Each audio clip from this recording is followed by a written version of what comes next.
Aldı görək Naxçıvanı havası üstündə Göyçə mahalından Surxay Məhəmmədoğlu necə dedi, ərz eləyək, eşidənlər şad olsun.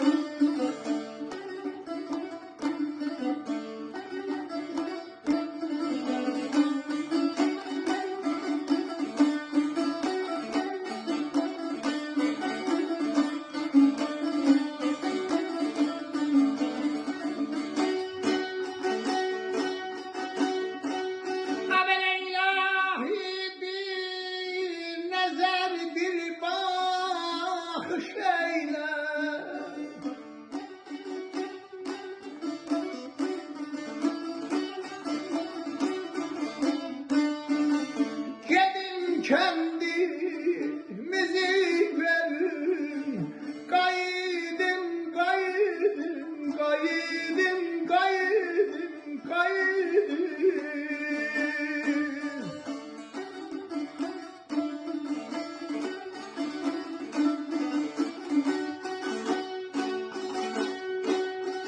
Böyle bir zekülük, benim uçanım bu şeyle.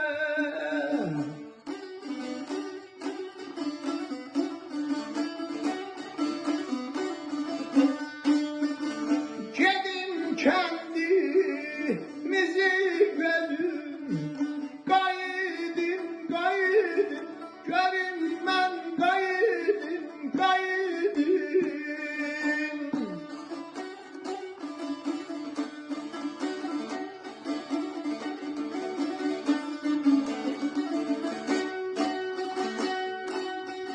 Qonum buz bulağa, içim gözündən,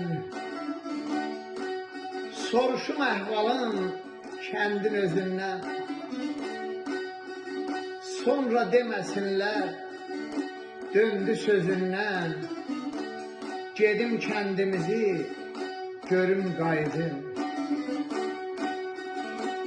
Görüm sular yenə axır, şırhaşır, dağlardan süzülən çay aşır, daşır. Yəqin küsüb məndən bəlkə barışır. Gedim kəndimizi, görüm qaydım. Görüm yerindəmi pəyə tövləmiz, uçubmu qaradan, uçubmu təmiz. Nigaran qalıbdır kənddən qəlbimiz, gedim kəndimizi görüm, qaydım.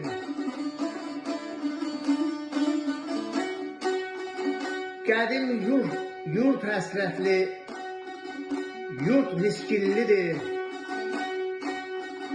Qəlbim yurt həsrətli, yurt miskillidir. Başım dumanlıdır, çən çiskinlidir. Yurdum incik düşüb, çox küskünlüdür. Gedim kəndimizi, görüm, qaydım, götür tapşırmasın necədir.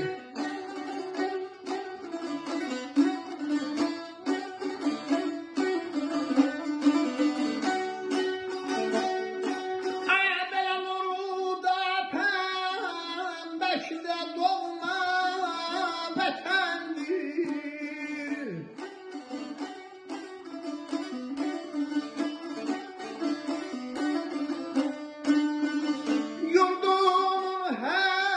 Hasreti saçımda dəndir.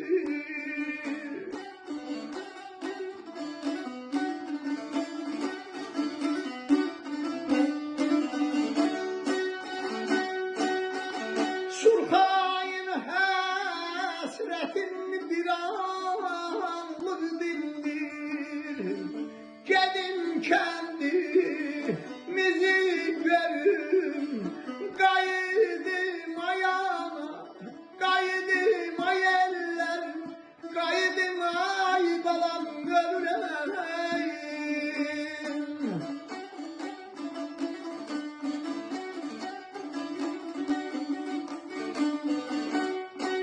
Loru da, pəmbəş də doğma vətəndir. Yurdumun həsrəti saçımda dəndir. Surxayın həsrətin bir anlıq dindir. Gedim kəndimizi görüm, qayıdım. Gedim kəndimizi görüm, qayıdım. Xoşbəxt olasınız.